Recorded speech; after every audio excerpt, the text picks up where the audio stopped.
Pakistan is one of the world's ancient homes. Since the dawn of civilization, people have lived in modern-day Pakistan. Fast forward to the present, and modern-day Pakistan is a fast-growing nation. Demographically, economically, and militarily, Pakistan seems to be getting more and more relevant and powerful every year. Since it will keep growing, what is Pakistan's future? Will it be one of the world's next great powers? Two things define Pakistan's geopolitical outlook and modern history: its geography and its independence. Let's start off with its geography. Pakistan is a fairly diverse country with everything from deserts to forests to mountains. But it's not diverse all over. Pakistan is split into three main geographic regions. In the west is Baluchistan. It's made up of deserts such as the Karan, the Sulayman Mountains, and a large plateau. It is quite sparsely populated due to these features, creating a lack of food and water stability. In addition, Baluchistan sits near a tectonic plate, so earthquakes are common. In the north are the Northern Highlands. Even fewer people live here just because it's so absolutely hard to live here. The Karakoram and Himalaya mountain ranges place some of the world's largest mountains in this region, including K2, the second largest mountain on Earth. In turn, they supply the best natural defenses Pakistan has. And then on the eastern side of Pakistan is the Indus Plain, which, well, is a plain with the Indus River in the middle of it. This is where the far majority of the Pakistani population lives because you can grow plenty of food here. The Jhelum, Chenab, and Sutlej rivers all converge into the Indus in Pakistan, creating a fertile river valley. The Indus River is the heart of Pakistan. However, all four of the major rivers I mentioned spawn outside of Pakistan: the Jhelum and Chenab in India, and the Sutlej and Indus in China. This gives India and China a huge amount of control over Pakistan's water supply and subsequently its food supply, which is never a good situation for a country to be in, especially if one of those countries is your largest rival. And another geographic issue involving India: both Baluchistan and the Northern Highlands are super easily defendable, but the Indus Plain is much harder to defend, being a flat plain. Of course, this side of Pakistan, where most Pakistanis live, is exposed to India. These geographic features have been Pakistan's existential crisis since its inception.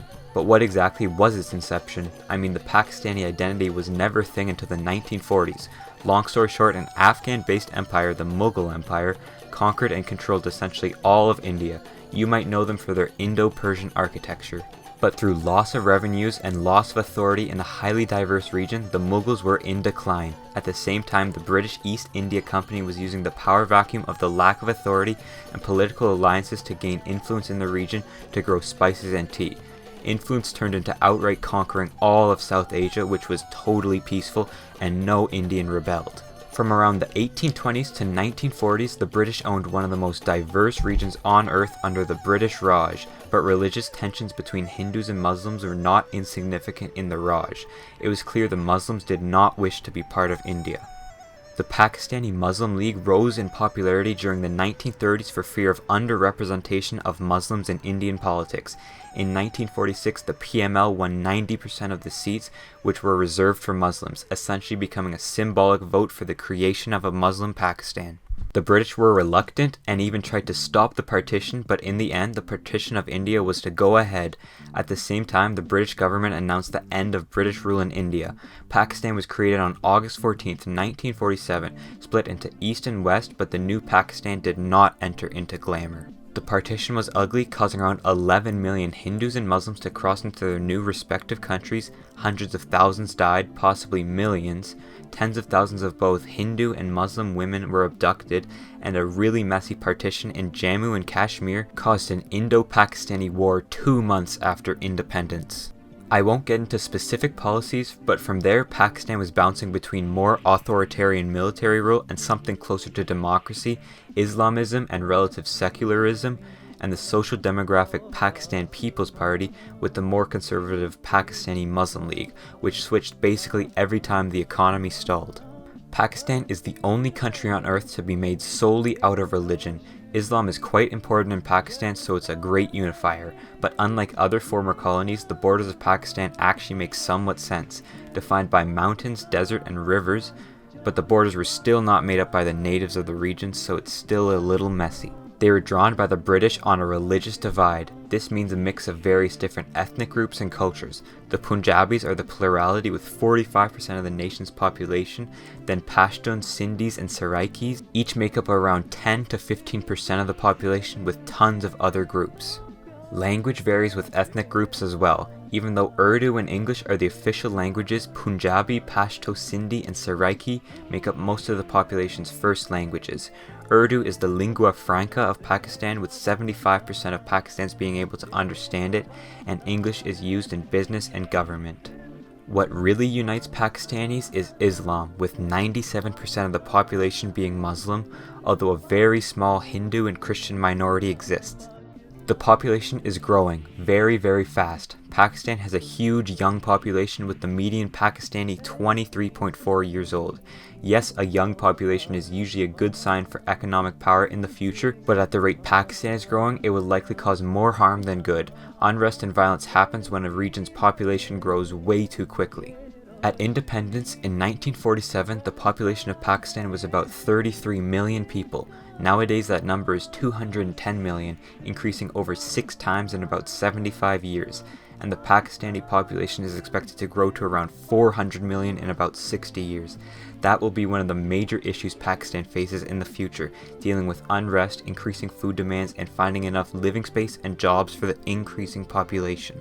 And with 21% of the population living under the poverty line, it could be a very hard road ahead. Many of this new population are going to live in cities around the river. Pakistan is the most urbanized country in South Asia at 36% urbanization rate. This number will only increase in the future, causing more political and socio-economic changes in Pakistan's future. The increasingly important cities by the Indus River shows how essential it is to Pakistani society. Most of the Pakistani economy is centered around the Indus through farms and cities. Agriculture accounts for about 20% of the GDP and over 40% of the labor force. The main exports being worldwide important crops such as sugarcane, wheat, rice, corn, and cotton. Pakistan is the 5th largest producer of sugarcane and produces more wheat than all of Africa combined. Industry also is around 20% of the GDP. Various assembly factories and manufacturing plants use Pakistan as a location due to its low cost of labor. Cement and especially textiles are big industries in Pakistan. Finally, service is about 60% of the economy, including banking, real estate, and information technology. Pakistan's IT industry is one of the fastest growing sectors, already worth about $10 billion US. Pakistan is a semi-industrialized middle power economy with a GDP of around $284 billion US, not too large, sitting at 45th worldwide. Pakistan seems to be growing its GDP more and more every year, and with a middle class of around 40 million people expected to be at 100 million by 2050, Pakistan is certainly an economy of the future. But what is Pakistan's biggest problem going into the future? Is it the insane amount of population growth? Is it the fact that many citizens are in poverty? Is the partition leaving lasting effects on Pakistani society? Or is it the nation's geography having its main source of economy and food all controlled by foreign powers? It's a mix of all of them really, but they get heightened when you consider what's on the east of Pakistan, India. India is Pakistan's largest rival, there's no doubt about it. The partition didn't exactly leave the two nations on friendly terms, and since independence the nation have fought 3 wars against each other, mostly over the Jammu and Kashmir region of the north. The 1971 war caused Bangladesh to split off from Pakistan, but that was coming anyway, since India controls both the land and sea paths between them. When you consider that on its Indian border Pakistan is most weak, it has a serious problem. The Indians are just a hop, skip, and a jump away from controlling the most important part of Pakistan, which also happens to be the flattest. And tensions are constant, from the Jammu and Kashmir region still split, but both nations claiming the whole area. Pakistan is so vulnerable to an attack, so how do they solve it? Military, of course. The best defense is a good offense. Pakistan has the world's 6th largest military by active personnel, although India has the 2nd largest. 10th by overall military strength, whereas India is 4th.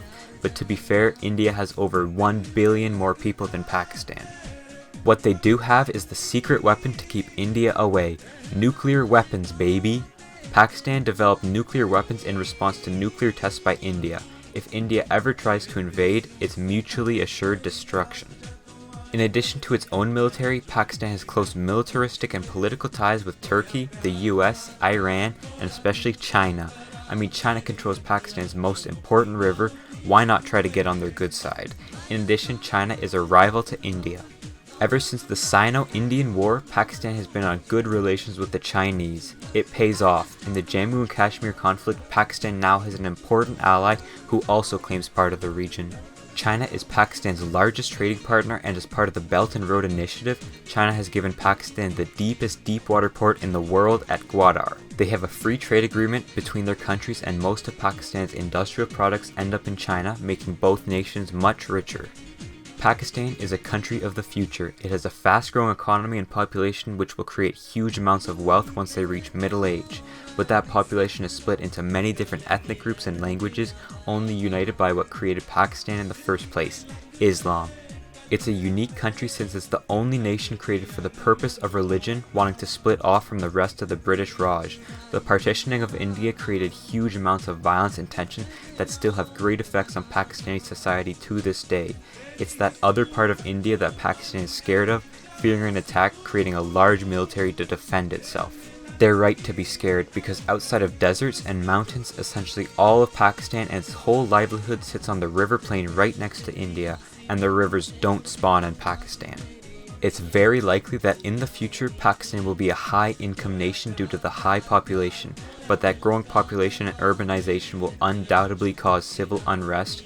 With a vulnerable geography, who knows what that could entail? So let me rephrase that.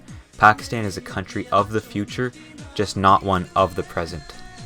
If you like this video, partition the thumbs up button and colonize the subscribe button. Thank you so much for watching my whole video.